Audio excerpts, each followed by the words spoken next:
Congress committee ने odd चोर गद्दी छोड़ अभियान के तहत 5 करोड़ हस्ताक्षर कराने का लक्ष्य रखा गया था और हर राज्य को इसका लक्ष्य निर्धारित करके दिया गया था। पंजाब राज्य ने लगभग 27 लाख फॉर्म भरे हैं और हर कॉन्स्टिट्यूंसी से इसको भर के लाया गया है। पूरी सूची हमारे पास है और इसमें हमारे पंजाब के प्रधान राजा वड़िंग जी और एलओपी बाजवा साहब और सभी वहां के जिला प्रधान और सभी हमारे विधायक और जितने भी प्रत्याशी सब लोग मिलकर इसको काम किए हैं।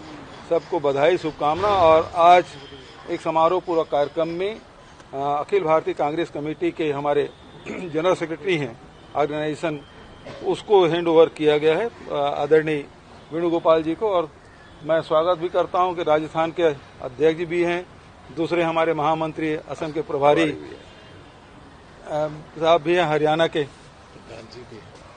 प्रधान जी भी हैं। सबका स्वागत करता हूं। आज पंजाब से इसकी शुरुआत हुई है और पूरे देश भर से, हर राज्य से यहां इस प्रकार से इकट्ठा करके फिर तय तिथि में इसे फिर राष्ट्रपति को सौंपा जाएगा।